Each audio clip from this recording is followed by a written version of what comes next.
Hello everyone, and welcome to today's lecture.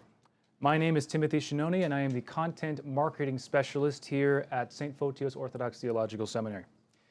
Today, Professor Christopher Russell, visiting the seminary from England, is giving a public lecture entitled Unveiling the Invisible, Informal Work in a Monastery on Mount Athos. Before we begin, I must remind everyone to please silence their cell phones so that we don't have any interruptions during the presentation. You could use this time now to do that. We're going to have a question and answer session immediately after the presentation, and if you are in our online audience, please email us your questions to ask@spots.edu. Once again, if you are in the online audience and you'd like to ask a question to Professor Russell, you will email us at ask@spots.edu. And if you're in the in-person audience, you just have to raise your hand, and we'll try to get to you if we can.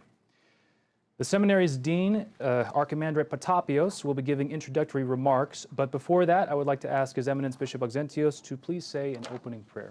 Thank you. Christ, that true light or lightness and sanctifies every man that cometh into the world, let the light of thy countenance be shined upon us, that in it we may see the unapproachable light, and guide our steps in the doing of thy commandments, through the intercessions of the most pure mother and of all thy saints. Amen.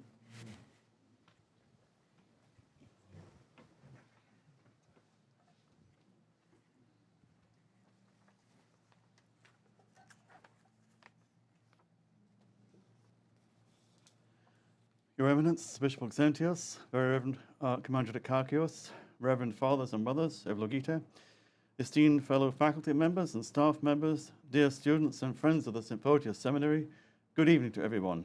Tonight's lecture is part of an ongoing effort to reach out to the community beyond the St. Photios Orthodox Theological Seminary, both here in Etna and throughout North America and other parts of the world, by sharing the fruits of our teaching and research with a wider audience. We hope thereby to provide enlightenment and inspiration to all who are interested in deepening their understanding of Orthodox Christianity. I have the honor tonight of introducing Professor Christopher Russell, who is currently visiting us from England. He is Dean of the School of Business, Law and Policing and a full professor of Work and Organization at Canterbury Christ Church University. The title of his lecture is Unveiling the Invisible, Informal Work in a Monastery on Mount Athos. Professor Russell was baptized Orthodox in 2008 at the Cathedral of the Dormition of the Mother of God and the Metropolitan in Sofia, Bulgaria, and married there in 2013 to Dimitrinka. He studied theology at the University of Oxford, where he was taught patristics by the late Metropolitan Callistos of Theoclea, and received the Hedley Lucas Scholarship from the faculty and Proctor Scholarship from his college, Mansfield College. He then was awarded an Engineering and Physical Science Research Council studentship to obtain a Master of Science in Information Technology at Aston University. After roles in research and development at France Telecom, he commenced as a lecturer at the University of Wales Institute in Cardiff. There he worked for 15 years, ultimately as head of department, and obtained postgraduate certificates in education and research methods, and a PhD entitled Resisting Resistance, ICT, Adoption Within a Monastery on Mount Athos. He moved to Canterbury Christ Church University to become director of Christ Church Business School, a post which he held for 7 years before founding the new School of Business, Law and Policing this academic year. To fund his research on how people work, how organizations function, and how both evolve over time, Professor Russell has won various grants, including from the British Academy Leverhulme Trust, the Economic and Social Research Council, the British Council, the Hellenic Ministry of Culture, and the John Templeton Foundation. He's been an invited speaker here in the United States at Cornell University, as well as in China, Singapore, Sri Lanka, Uzbekistan, Kazakhstan, and Dubai. He is a Chartered Manager and Fellow of the Chartered Management Institute and an Associate Fellow of the Digital Futures at Work Research Center based at the Universities of Leeds and Sussex. He is currently a visiting professor at the University of Kota in India and was previously at the University of Economics in Da Nang, Vietnam, and at Varna University of Management in Bulgaria. It is therefore with great pleasure that I now invite Professor Russell to the podium to deliver his lecture.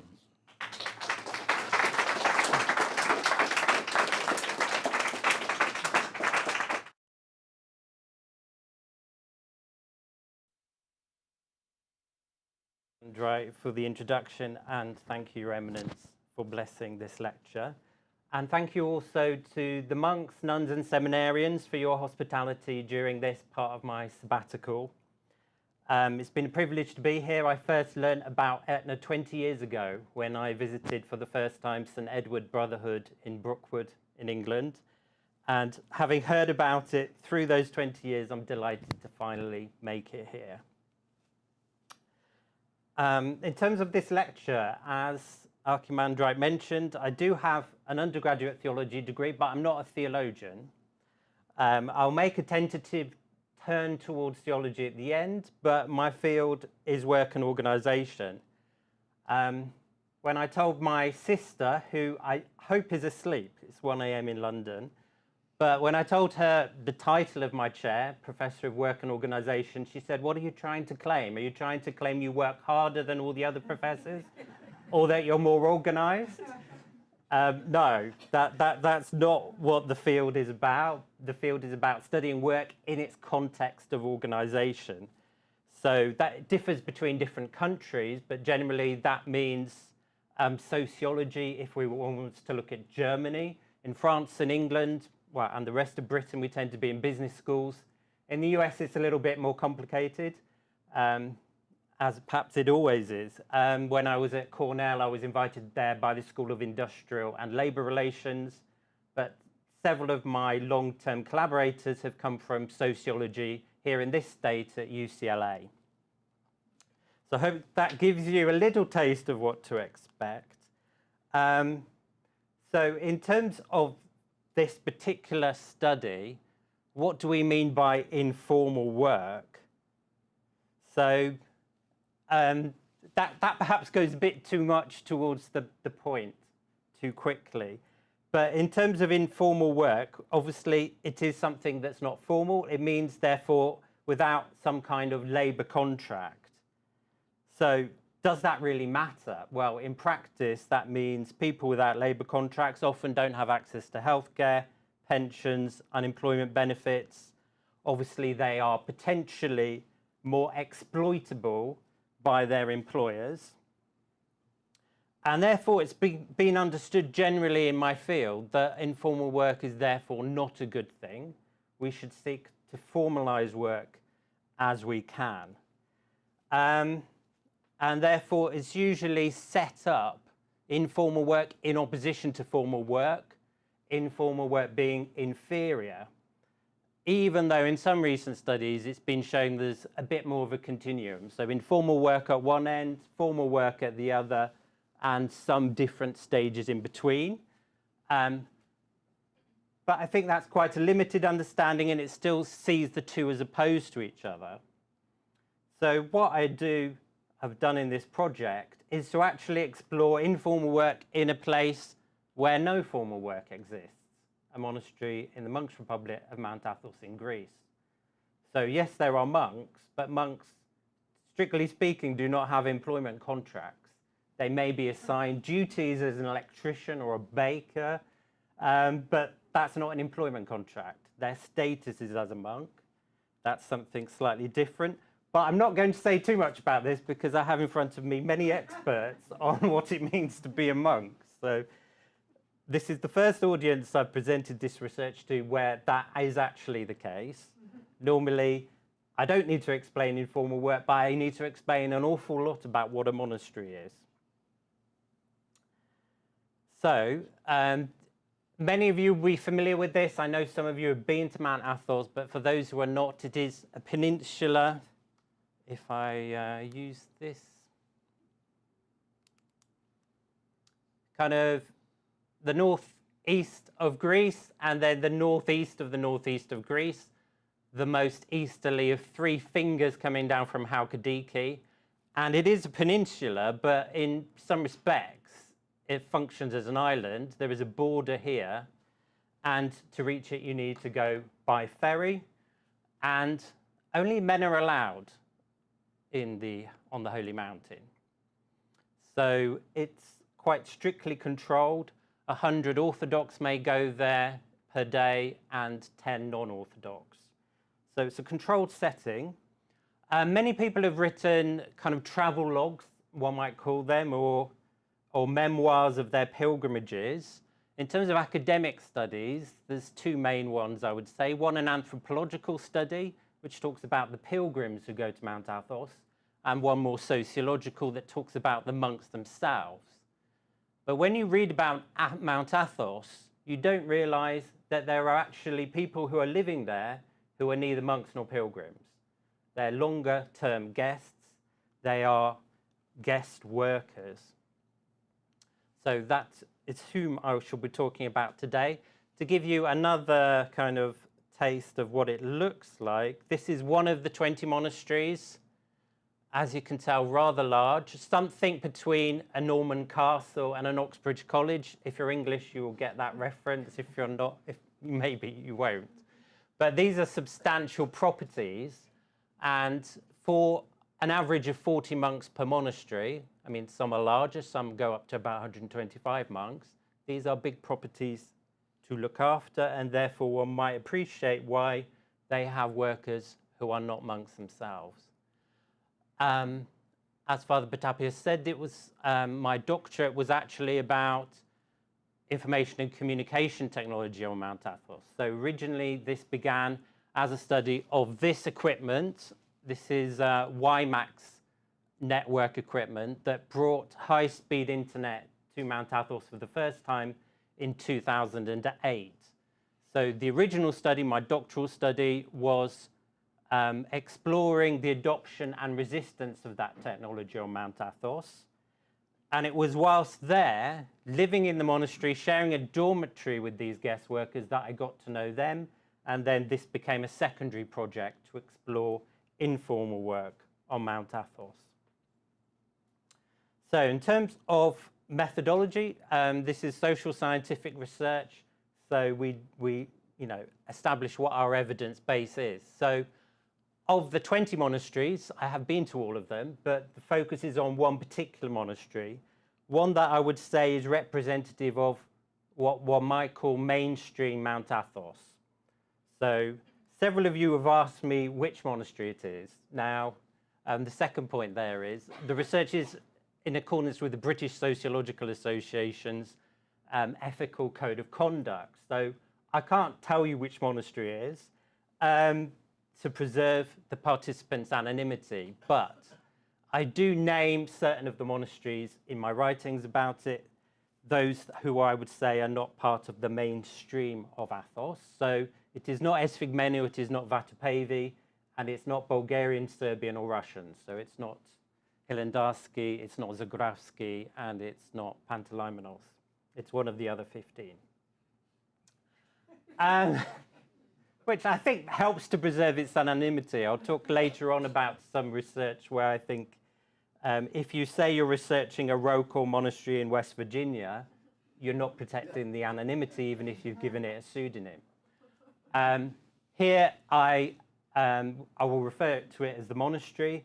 The people that I will talk about, I've given them the names of English Orthodox saints. So most of them, well, all of them will have the names of Greek Orthodox saints, let us say. But here I used a book published in Etna by Vladimir Moss, Saints of England's Golden Age, as a key to ascribe pseudonyms to all of the participants. So this is ethnography, it's participant observation. So this meant being part of the monastic life as much as I could be. And essentially I was a guest worker. So roughly in a 24 hours, 8 hours of labor, church and rest.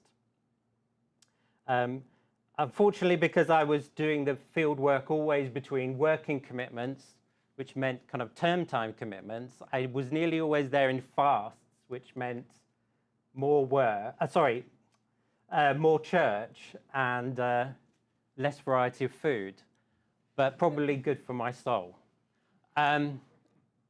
So participating there, but also observing as part of the British Sociological Association Code of Conduct, everybody had to give their consent for this research. So it was known that I was researching, but I didn't go around with a tape recorder or a video recorder. There are rules on Athos about making recordings.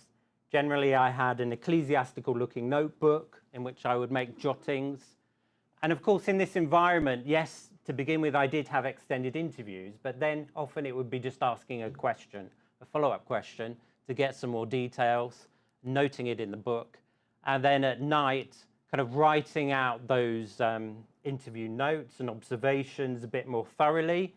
On one of my later visits, I met a pilgrim who said, "Ah, you're the person who wrote your doctoral thesis in the dormitory at night."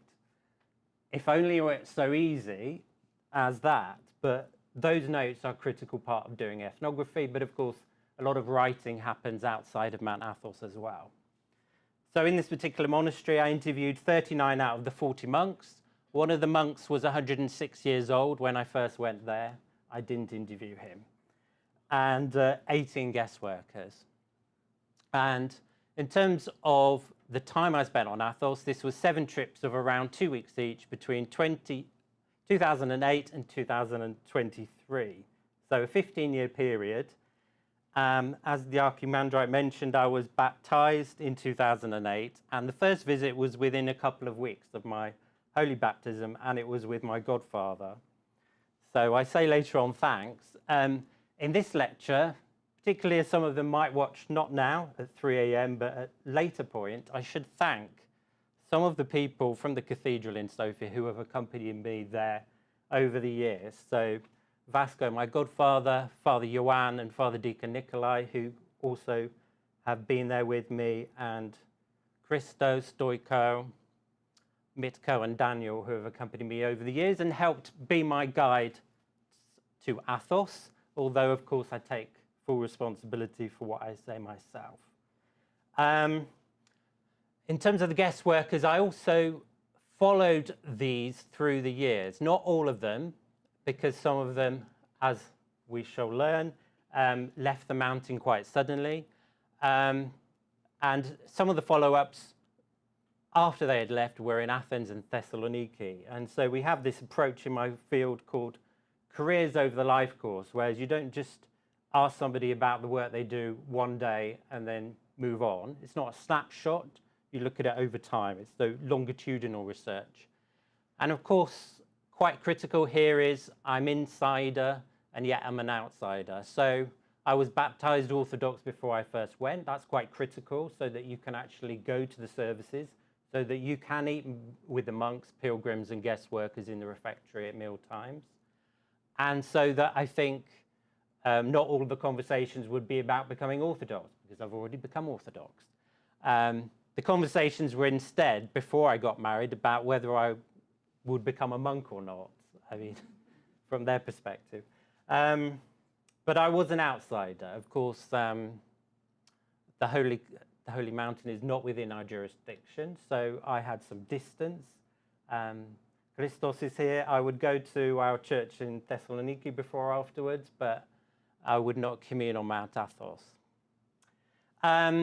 And I should also note, thanks to the Hellenic Republic Ministry of Culture, they funded my Greek language lessons and my stay at Aristotle University of Thessaloniki. It's not their fault that my Greek is not very good. So what type of informal work do we have then in Mount Athos? So self-provisioning is the first type, providing for one's needs within the monastery itself. And, you know, this is, in a sense, the monastic ideal, according to what we might call the rule of St. Basil. So here, why is it informal? As I said before, because monks do not have contracts of employment. They're not employed to do a particular function. But essentially, the parallel would be this is like unpaid domestic labor, the monastery being the family, after all. We know from our monks here that they take the monastery's name as the part of their surname, reflecting that they have left their birth family behind. And this is essential work for the monks. As the guest master said nearly daily, manual labor is good for the soul, and that's true of the guests, it's true of the monks as well.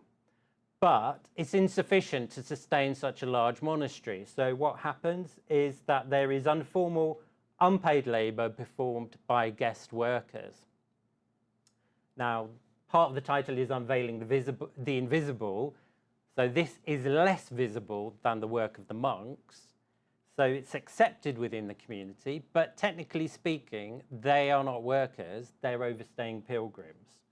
So we've got here Via Monaterion. You have your kind of dates there for which it's valid. And this one here, I got an extension in carriers so that I could be formally, legally resident on Mount Athos for longer.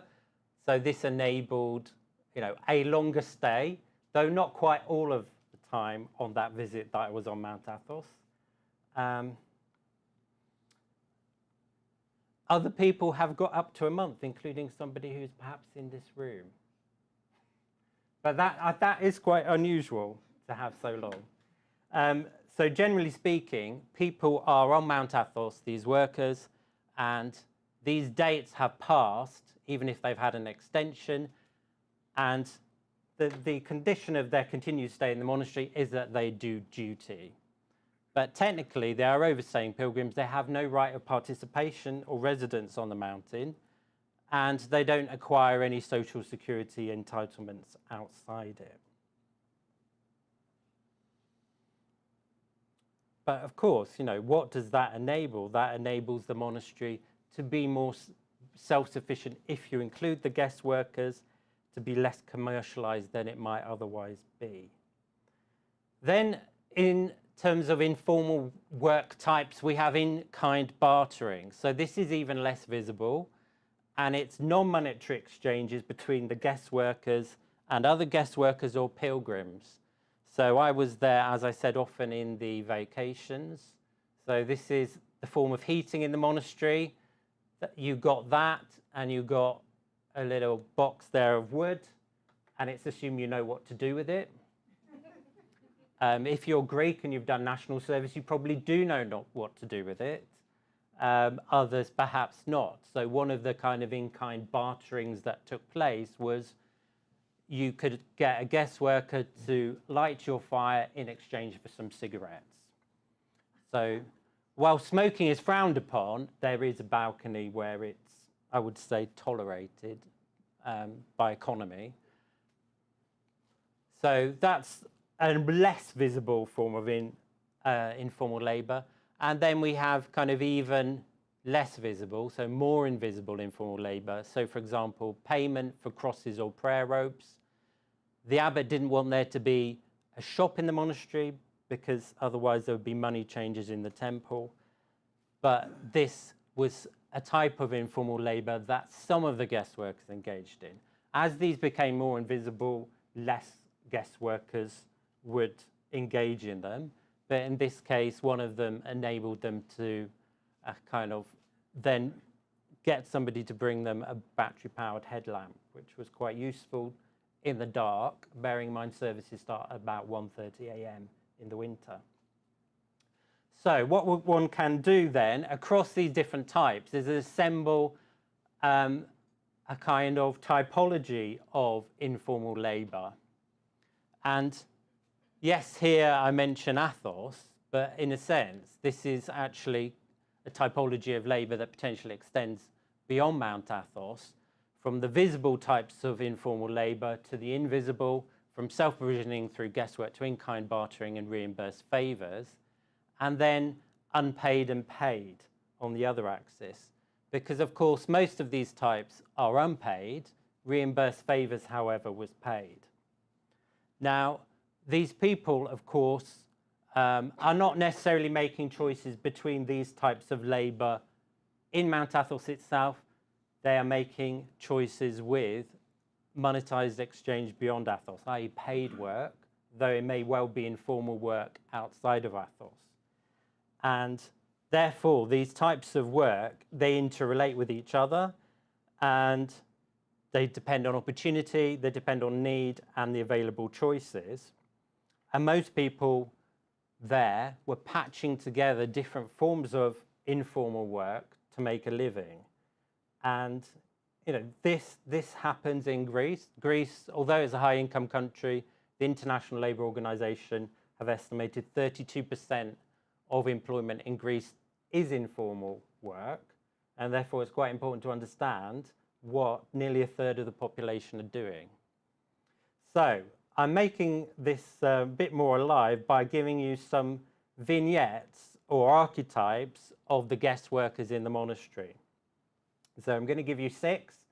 Obviously, I said there were 18 earlier on. So the remainder, in a sense, combine different elements of these in their own unique ways. But I think by these 6, you get to know who are the people who are doing this informal work in Mount Athos. So the first, Edmund, karate instructor who has disabilities.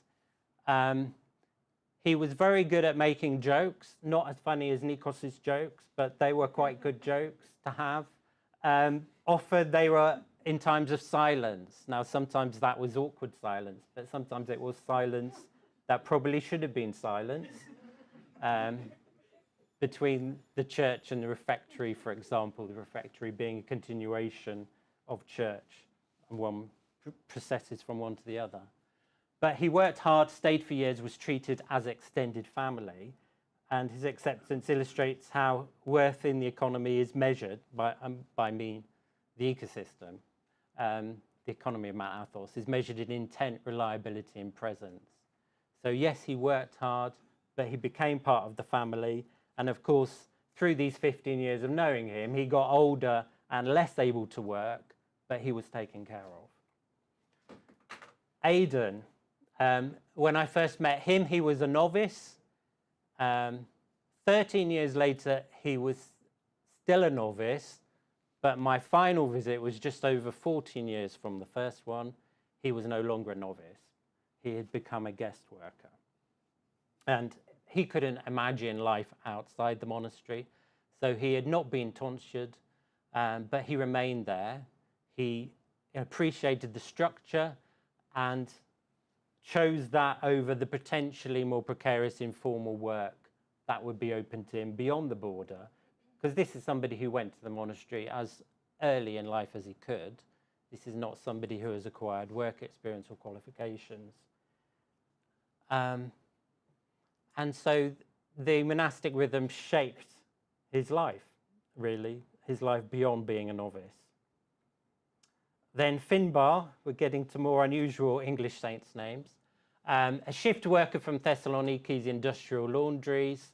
He first came because it was his laundry that only twice a year laundered the monastery's blankets. So he was sent by his employer to go there.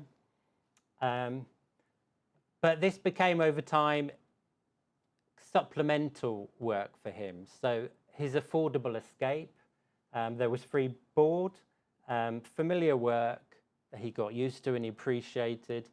It helped justify to his parents, because he lived at home, why he was going away, because he's going to a monastery, you know, that's acceptable.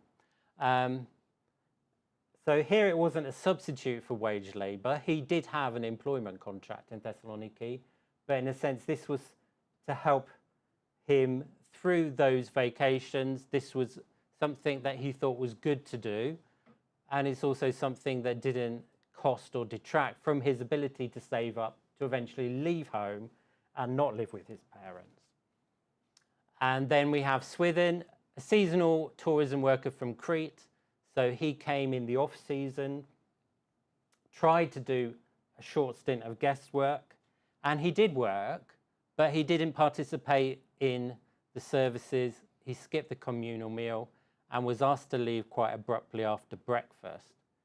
So here, this is kind of illustrates what's important. It's not about economic usefulness. That's insufficient to be included in the community, the broader community of the monastery.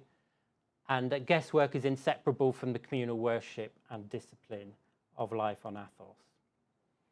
And then Edward, another seasonal worker from Crete, but quite different. He was a former professional footballer. He established a reputation both amongst the monks and the guest workers. He could light your fire for cigarettes. He could give you a cross. But also, he was relied upon by the monks. He was the only guest worker, I was a little bit jealous of him, who went out to catch octopus. I would be doing work in the olive groves or in the church or unloading the truck from Thessaloniki, but he got to catch octopus.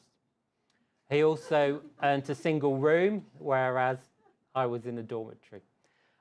And I think this was a sign of a confidence. The steward asked him to be my translator. So yes, I did have Greek lessons, but I was given a translator, thankfully. And it was reputation, therefore, that enabled him to assume that position. And then finally, Kevin, who I first met in his early 20s, and he undertook long stretches of unpaid guest work at the monastery. He arrived after a period of addiction and highly precarious informal paid work in Athens, what I call street hustling, survival labour, work that was dangerous.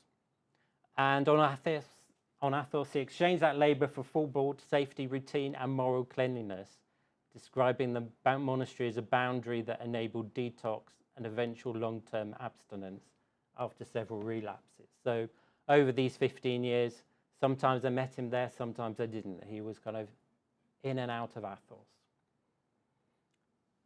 So what do these, so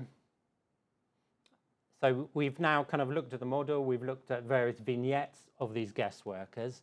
How do these different types of work interrelate, therefore? So there's this tension between guest work and self-provisioning. The guest work enables the monastery to continue to exist as a largely independent alternative economic space, as we would call it in my field. I think there's a lot more to a monastery than that, but socioeconomically that might be what it is. As guest workers produce more than they consume in general, in return the monks provide board, lodging, spiritual, love labour, collegiality, etc. And I think this quote sums it up quite well from one of these guest workers. I remember when Edward said that the guest master was more like a gang master. I strongly agreed, but looking back, it was too simple and unfair on him. He loved me who had been a stranger to him. He epitomized philoxenia, in other words, love of the stranger, which is often used to mean hospitality, monastic hospitality, but is also used in Greece sometimes for secular welfare schemes. Then we've got the tension between in-kind bartering and reimbursed favours and guest work. So the non-monetary and monetary exchanges between the guest workers and between guest workers and the pilgrims provide for the material needs beyond their extremely basic board and lodging. Having said that, some guest workers are fine with extremely basic board and lodging. These are not practices or types of informal work you have to do. But without it, it would be unlikely that these guest workers would survive for so long on Athos. I mean here, if you're a guest worker and you cannot quit smoking, you probably need cigarettes to survive on Athos. So this informal work was often preferable to the paid informal work outside of Athos. And I thought this is one of the quotes from our last vignette, guest worker. So the work on Athos was dirty, there's no doubt about it, it's literally true. We collected the bags of soiled toilet paper and dumped them in the ravine. So this is actually where the rubbish from the monastery went. But was it bad work morally? No. In Athens, I'd done dirty work that was dirty and that made you feel dirty, dirty physically and morally. So here, of course, we get, I think, to a more profound distinction, which is evaluating work not by what you do, but what you become through doing it. So whilst both precarious and dirty, they're subjectively experienced as different. So the work themselves, even in this case, think that they are different.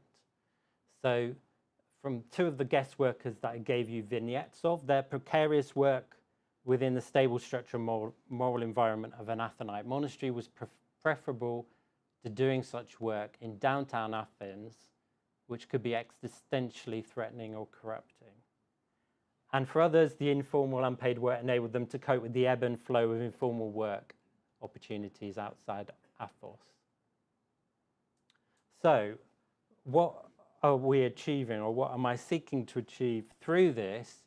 It's to illuminate the social organisation in a monastery, yes, but it's also, because it's an extreme unique case in which only informal work exists, it actually seeks to understand better the relationships between the types of informal work. In other words, this is, in a sense, a contribution from monastery to sociology. Because, of course, this is a setting where the only work there is informal. And, of course, it can be invisible as well as visible, in between paid and unpaid. And then through studying it over time, we get to see those choices that people make between those different types of labour and reveal their interdependency. Now, just a cautionary note, I mean, it could be assumed that all work for monks and monasteries is good. And in the case of this monastery, it would be imperfect like any institution. But one does need to be careful of assuming that all work in monasteries is worthy. So one monk that I interviewed who was in a skeet, so he'd left one of the 20 ruling monasteries, he'd gone to live in a skeet. Described in detail this painting by Perov. I think it's called Tea at Mystichi, which is just outside Moscow. So I think you probably can or cannot see a pectoral cross there. This looks to be an archimandrite being served here, having a rather nice meal. Where here we have a veteran of the war in Crimea, because they've got an injured veteran, a false leg.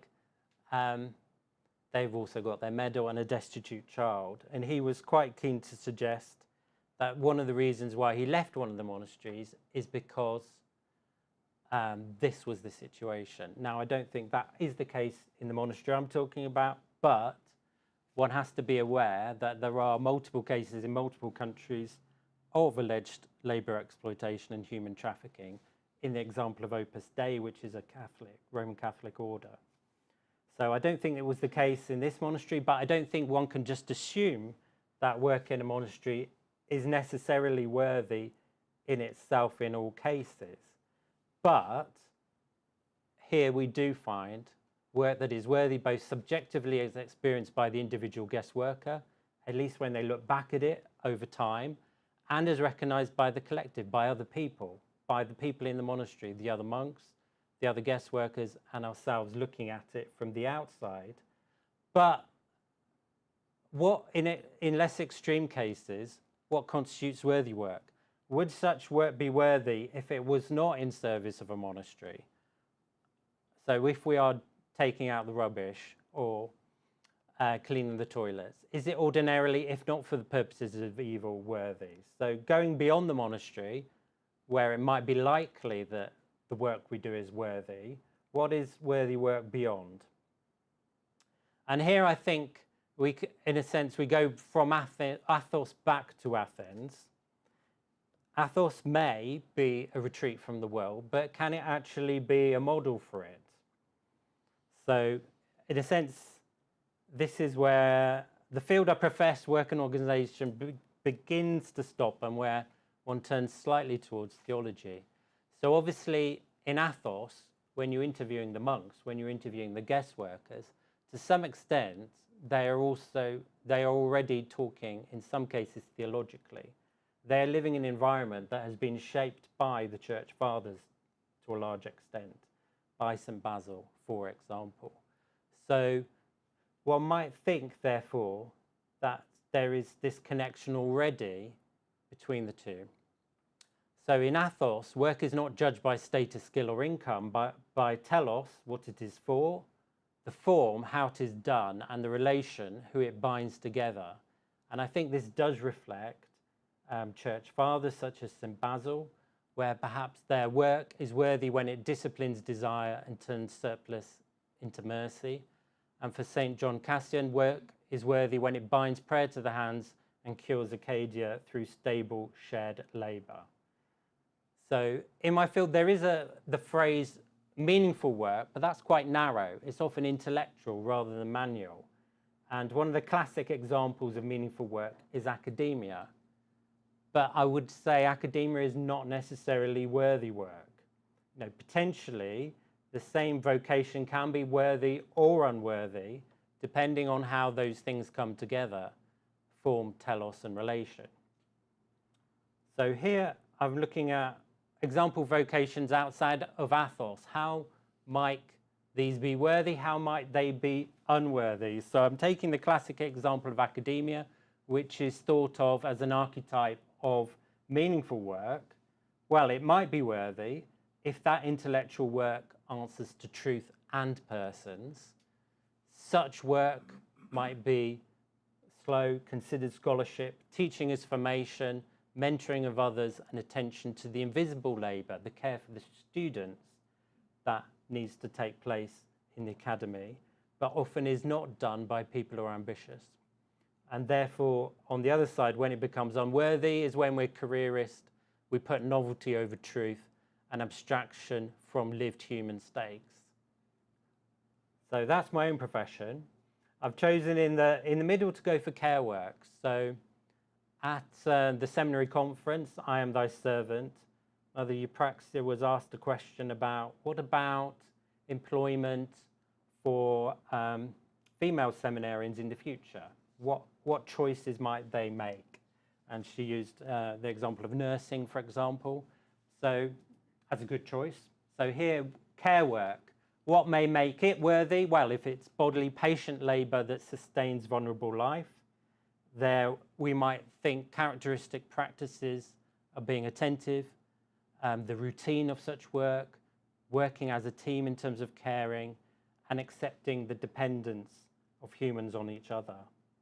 But becoming unworthy if one treats speed over presence, carers as expendable, etc. If one makes it too rationally efficient and therefore about economics rather than human care and interaction. And then finally, manual trades. So manual trades being what was privileged in the monastery and what is spoken about quite a lot by St. Basil.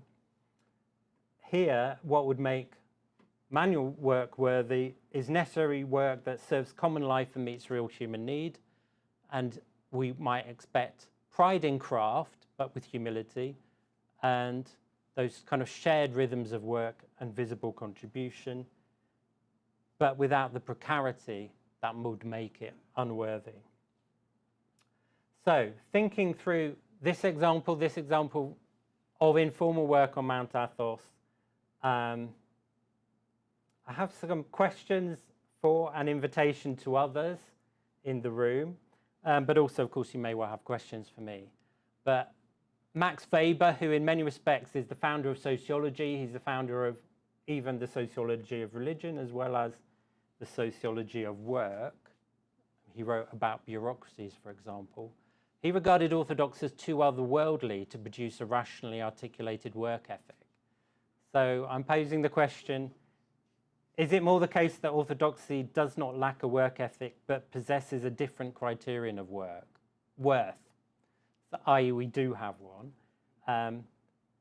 And does it matter, I suppose is another question. Does it matter if we don't have a work ethic that is known about?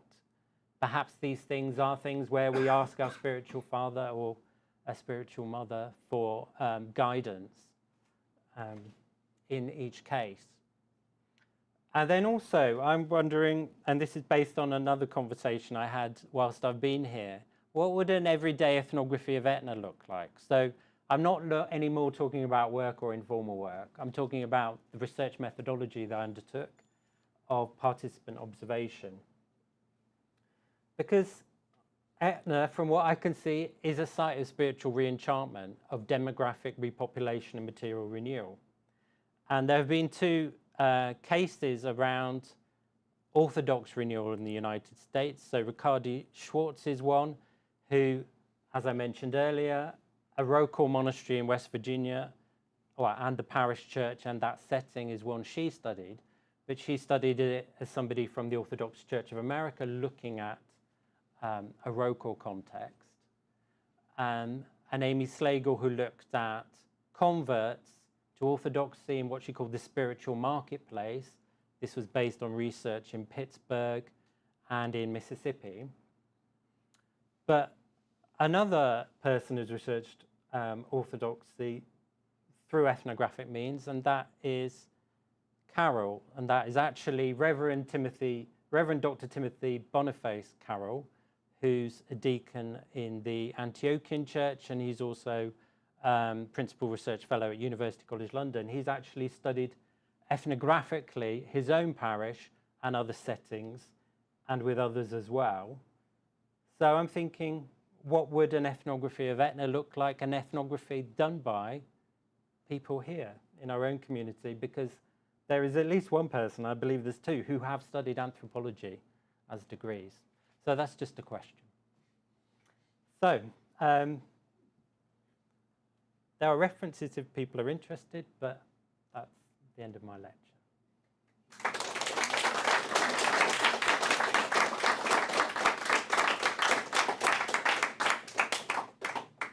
You can have a seat here. Thank you. Thank you very much, Professor Russell. We're now going to transition to the Q&A session, and of course, as we see here, Professor Russell actually has questions for people here, so that's a new one. We've never done that before. If you have questions on the online audience, remember to email your question to ask@spots.edu. Once again, if you are in the online audience, please email your question to ask@spots.edu. And if you have a question here in the in-person audience, just raise your hand, and I believe Simeon will give you a microphone, and you'll be able to ask your question that way. So let's begin the Q&A. I think we'll start off with a question from the in-person audience, or perhaps even an answer to this. So does anybody have a question here in the room? Oh, there's one right there. Okay. Thank you very much for your talk. Is this working? Okay. I know this might be a bit of an extension, certainly, of what you're talking about, but in my experience, I've heard many people talk about wanting to create an Orthodox village, and I think that's possibly related to your first question to us. You know, it seems like something that can be a bit idealistic, but what would you maybe offer as advice based on your observation and experience for folks that might be looking to do something like that?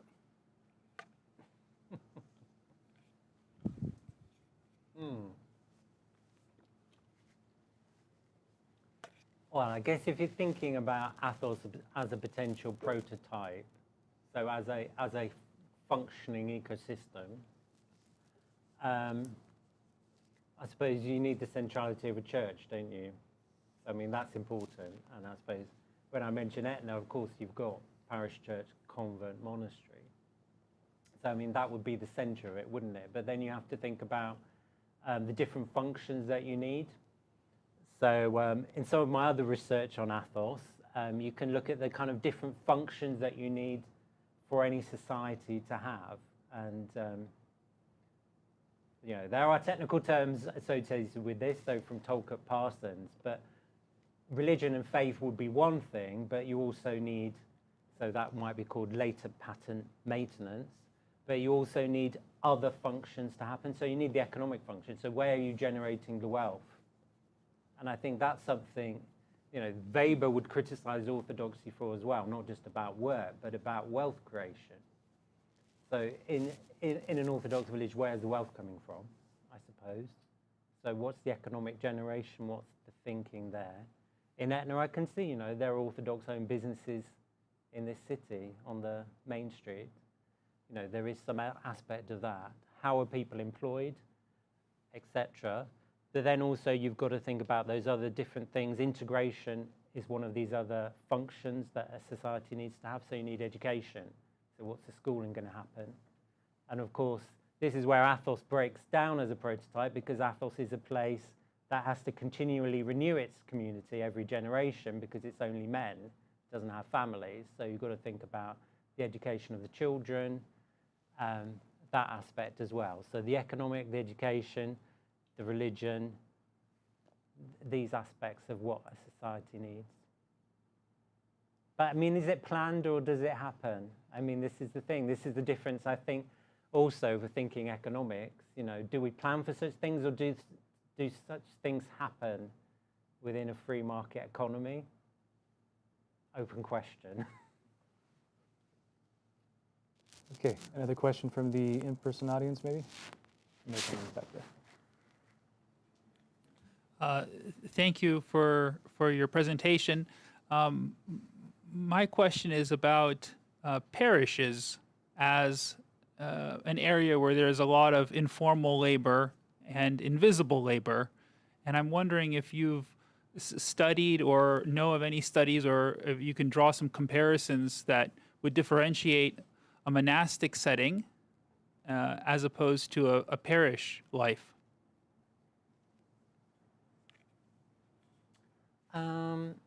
Riccardi Schwartz goes a little bit into that, I think, in the context of around the local monastery and parish in West Virginia that is not identified as such in that book.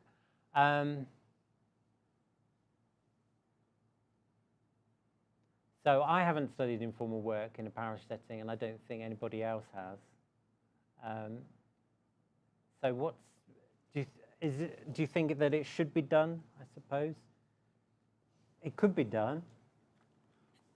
I think that at least in our jurisdiction, most of the work done in parishes is informal. And I think that having a sense and understanding of what an Orthodox work ethic is and how we determine worth might help people that are struggling by feeling like they are doing a lot of invisible work. And, so that's sort of my question, because it seems that in monasteries, people go to monasteries and are eager guest workers performing invisible work, while if they were asked to do something like that at the parish, they might resent it. Yeah, okay, yeah, I get you. I think it would be a useful study, therefore, to do. And I think if we think about it, and it may be the case here, I'm thinking more about Brookwood, but here there is an agape meal after church, isn't there? Who are the people who are doing the labour there? Now here there's a rota, I believe, and you're in groups.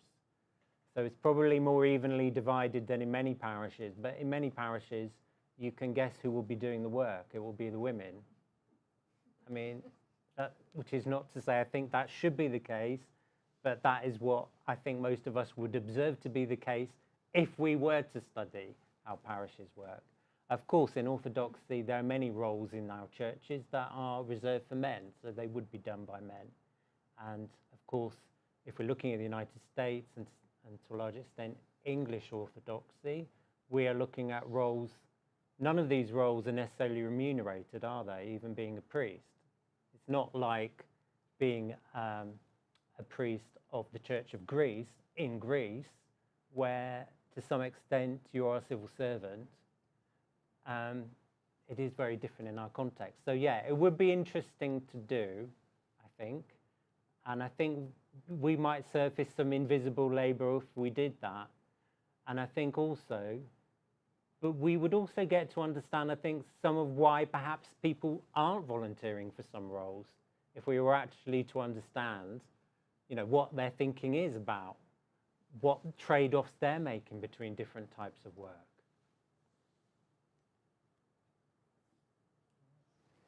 Professor, we have a question from the online audience. How has the Protestant work ethic impacted the ethos of traditionally Orthodox societies and their economies?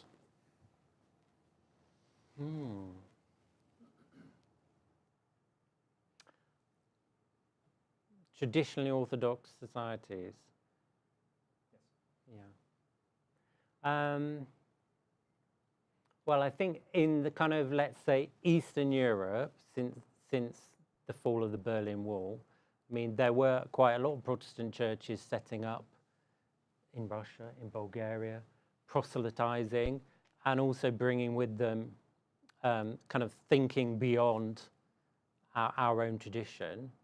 But also at the same time, of course, I think separately, but relatedly, some of the most free market economics, more free market than in the United States or in the United Kingdom, was experimented with in Eastern Europe, advocated by various different foundations, Institute of Economic Affairs, etc., under Margaret Thatcher and Ronald Reagan. So I think there's been a particularly kind of extreme form of capitalism that Weber would say derives from the Protestant ethic, but kind of imposed to some extent in some of the former Orthodox, sorry, what was the phrase?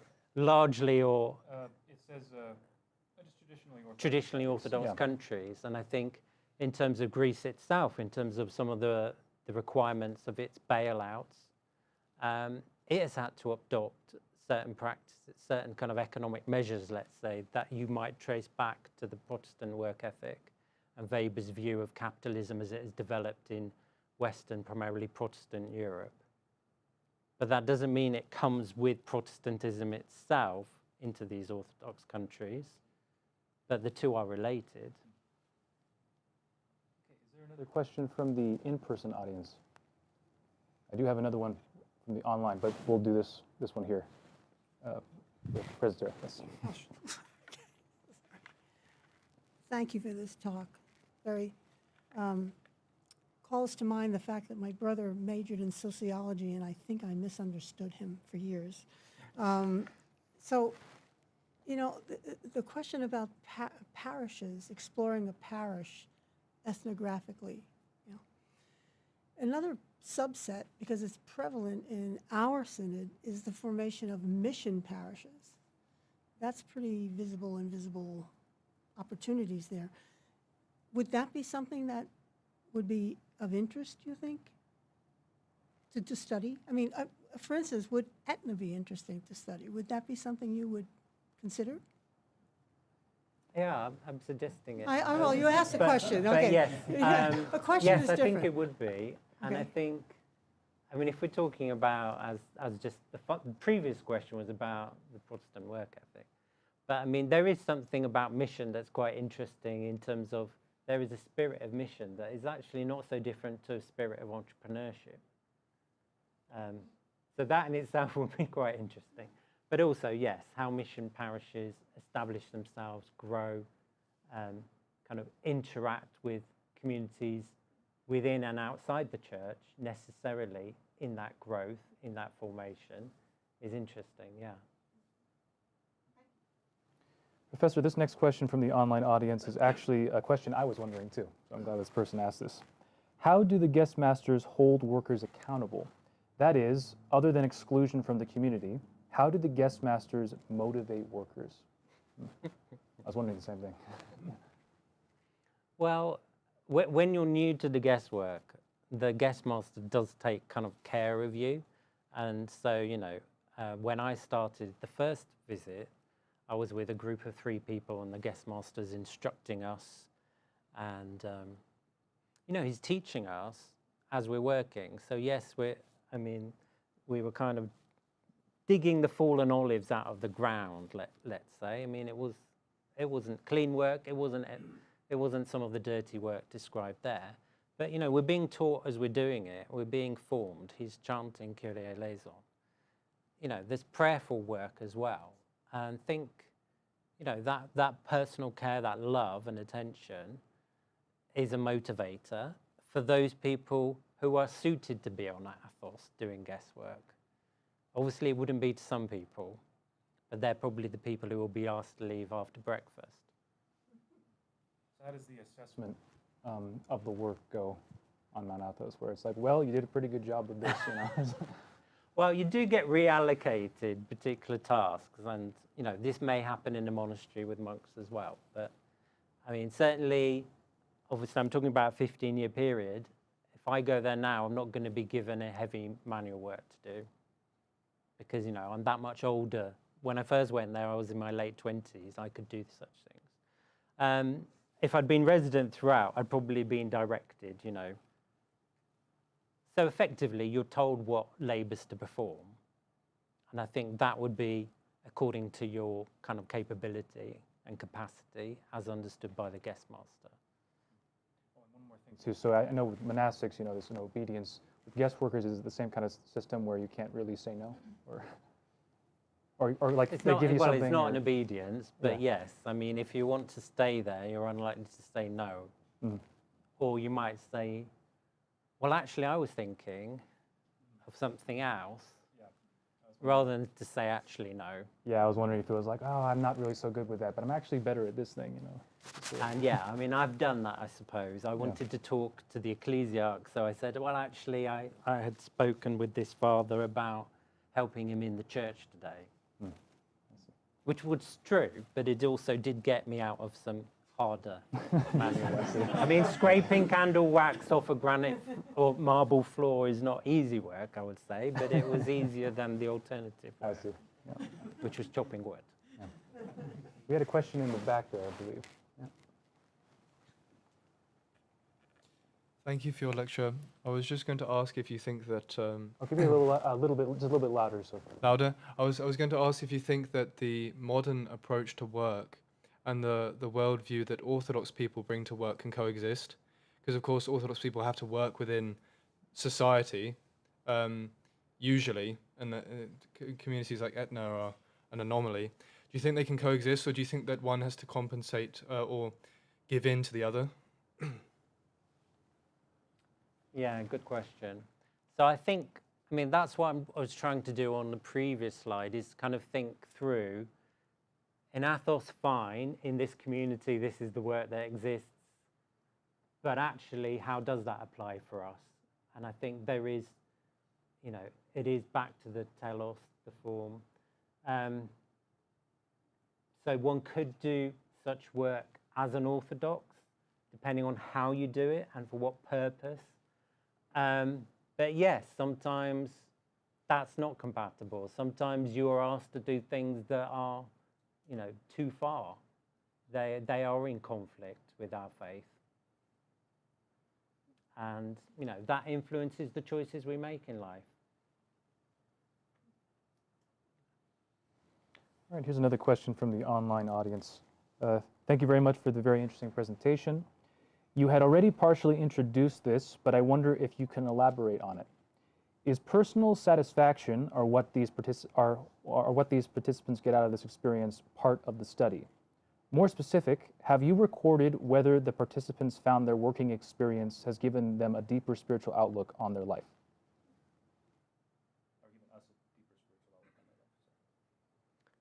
Yes, so in the kind of detail of the interviews, that is captured, yes.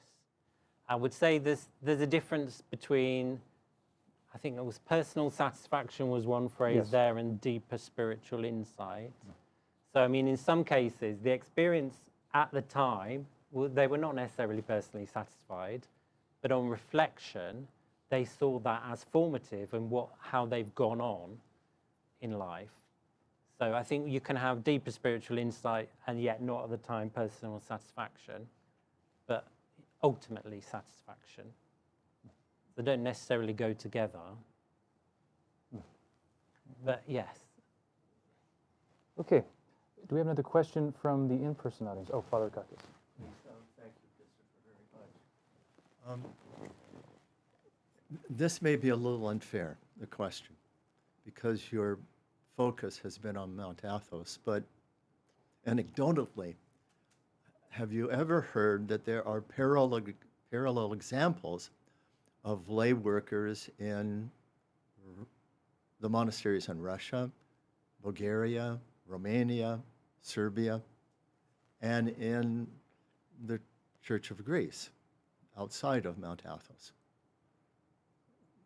I'm just wondering if Mount Athos is unique in the lay workers. Mm-hmm. There is somebody called Ksenia Medvedeva, she's originally Belarusian. She has studied lay workers in a convent in Russia. So she has done such a study, and there were a significant number of lay female workers, and it was actually very, very structured labor. So actually, I would say it was really quite formal labor, but it was lay workers working in a convent. So she has studied that. She's now in Berlin, and I'm not sure with the war with Ukraine what her ability is to have furthered that study. But she's somebody I've met who has done such a study in Russia. In Serbia, I've worked in a monastery. Some of my least successful labours was trying to build a road in a Serbian monastery, and I got kind of blisters all over my hands after one day. So I was not assigned that labour the next day. But yes, I've seen such, having been in a Serbian monastery, a monastery that I was introduced to by a guest worker, a former guest worker on Mount Athos. So I've seen it in Serbia.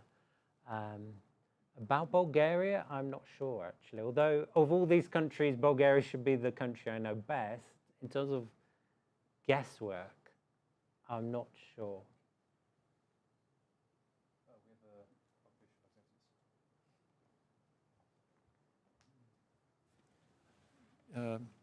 First of all, on Mount Athos, were you aware of any work being done for monetary compensation? I gather that your monastery, it was not, it wasn't, you didn't see it at all. And I don't know if the monastic republic of Mount Athos actually has a rule on that, whether there are any, guidelines from the local government there or not, first. And secondly, I gather you did see it in Serbia or the Bielorussia, the woman who studied there, the convent and so on. I assume that is financially, that does involve financial compensation. And then, assuming I'm correct, you're nodding, do you have an opinion about whether or not that corrupts the system? It's neutral, it actually helps the system in terms of the, the satisfaction of the workers, the benefit they derive. I mean, obviously they can do some good with that money, or if they have families back home, they want to do charitable work of their own, whatever it might be. We don't believe it's an inherent evil, after all, in Orthodoxy. So I'd be interested in your view on that. When what happens when money gets involved? Not necessarily formally either. I mean, contracts and so on. But Yeah, I mean, money may well function as an incentive, it may function as a reward, and yes, it might help people to sustain life beyond or outside of Athos in a way that board and lodging, simply cannot. In terms of what some of the other monasteries have done, I suppose a way that they might function is to contract. So for example, here in this monastery, when the kitchen was being rebuilt after a fire, it was done between monks and guest workers in this kind of model of operating, let's say. But in other monasteries, if there's been a fire, they will have a contract with a company outside of Athos to supply, to renovate the kitchen. And therefore, in a sense, those workers are being paid, but on a different basis, because they're no longer guest workers on expired Dia Monaterion. They're contractors working on a contract with the monastery in fulfillment of that. So in a sense, that would be formal work. But yeah, I don't know of informal work on Athos beyond some of the kind of, let's say, petty exchanges that I documented there in terms of, trading prayer ropes for some kind of petty cash. But that's not to say it doesn't exist. It may, in other monasteries, it may well exist, but may be relatively invisible. Question right here. Thank you. It was an extremely interesting presentation. I wanted to ask, it seems to me that you took care to present in a very neutral or observational manner, and you didn't so much present your own personal, you weren't moralizing about what you think this should be, which kind of work is better, but I found it extremely interesting why you chose this area of study, and if you have any personal opinions of how this kind of research can apply broadly, and if there is, the distinction that you made between work for its own sake and for telos compared to just work for income, I guess I was curious what your telos was for this research. So I think I mean, if I just briefly. So, I mean, this is where I'm thinking I am. I'm trying to do what makes worthy academic work. So, in terms of my own motivation, generally, trying to. Having said that, informal work on Mount Athos, I mean, as I kind of explained a little bit in terms of the context, it was more it found me than I found it, in the sense I was going to Mount Athos to research technology adoption and resistance in the context of high-speed wireless internet for the first time.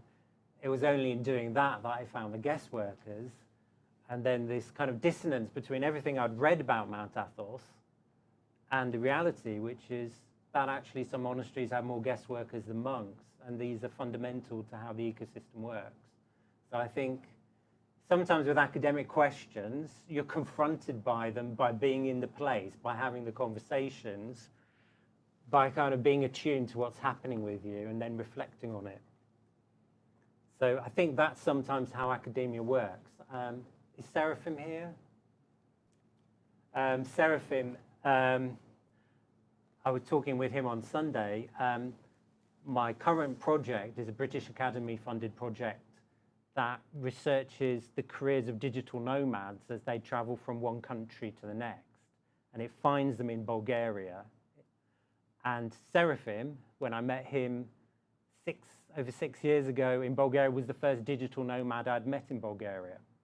It was through meeting him that I had the idea for this project that later on gets funded and is my current project. So sometimes I think it's being attuned to reflecting upon what you encounter in everyday life then becomes your research question that you want to answer. I'm not sure I actually answered your question. I think in part, but I guess. Yes. I think with respect to informal work more precisely, I mean, I think I had the standard view in the discipline originally that informal work is not great, that it would be better if it was formalized. And I think, you know, that's the common view. Having done this research, my position has changed on that. Thank you. That does. That helps a lot. So thank you. You have a question from Father Foti in the back there. Thank you, Dr. Russell, for a very enlightening lecture. We've been looking at it from one perspective. I was wondering, some of the things you said kind of allude to, does everybody necessarily, from the monastic perspective, are all the monastics happy with the status quo that there is labor? So my question is, have you detected any tension in having so many lay people in the monastery to begin with? And then, so the follow-up is, if indeed there was any tension, how did they deal with it? I mean, you alluded to, for instance, the smoking, which, you know, it seemed like an economia, but I can't imagine monks are terribly happy about something like that. So could you detect any monks saying that, now, is it all necessary but somewhat detrimental? Sorry for the question. In this monastery, the view of the monks was that it's necessary. So, you know, a standard view expressed would be that, you know, this monastery has survived different empires, but it wouldn't have survived the last 25 years without guest workers. That would be the standard view. So, I mean, they appreciate their own interdependency with those guest workers. And also, I think they really do see, particularly the guest workers who've been there over time, that as part of the family, extended family, of the monastery. So they are part of the community.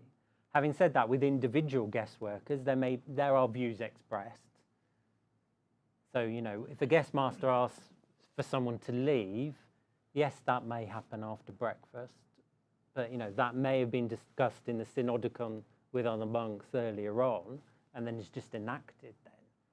So I think that, but that was with particular guest workers rather than in principle with respect to guesswork. I mean, I did use the example of a monk in a skete who had left the monastery, partly because they wanted to be more self-sufficient, in a sense, self-provisioning without guest workers.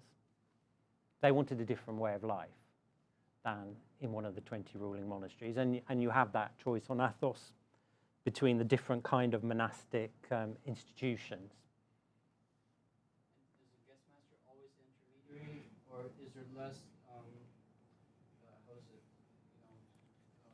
sorry, is there less contact between other monks? I mean, are there specific monks who are designated to have more contact with the guest workers or not?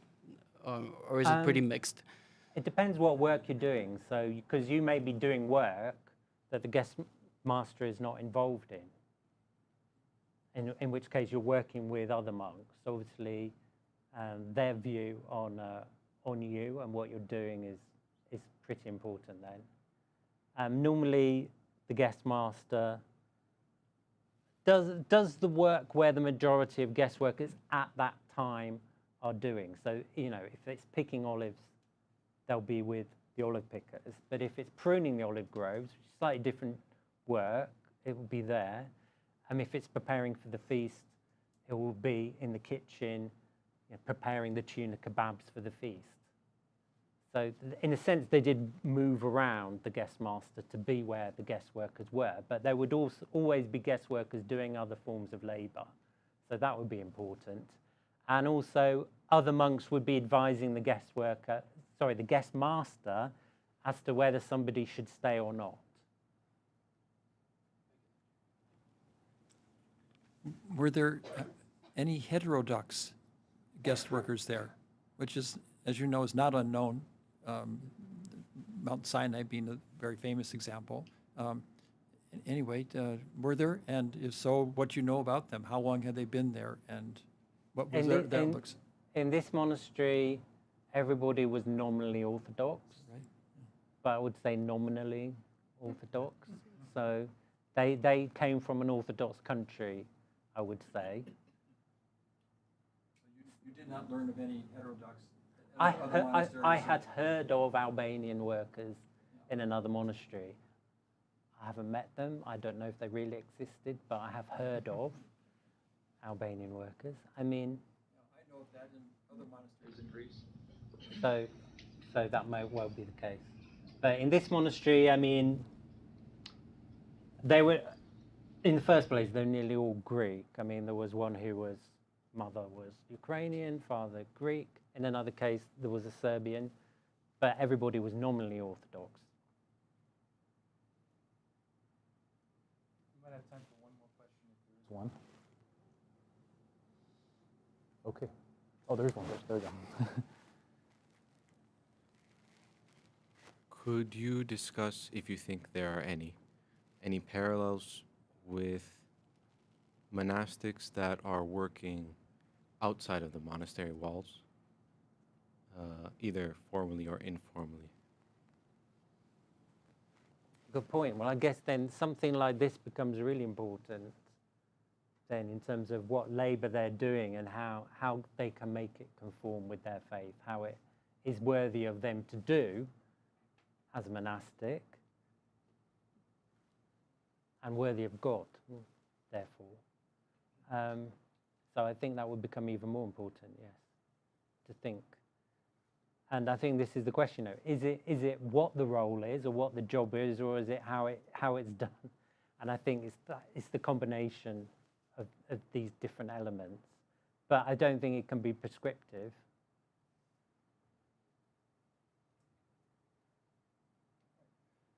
I just wanted to take a quick moment, Professor, to just thank you for all the research you've been putting into this. I mentioned, I was talking to the professor right before the lecture started, this is the type of thing where you can't really just read a bunch and then just kind of regurgitate what you read. You have to really you have to go there and actually physically be there and see what's happening. So I really appreciate all the work you've been doing. And thank you for your lecture too. Very, very interesting. So thank you.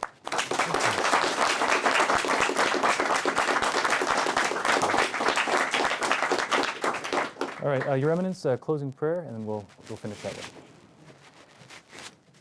The prayers for Holy Father, Lord Jesus Christ.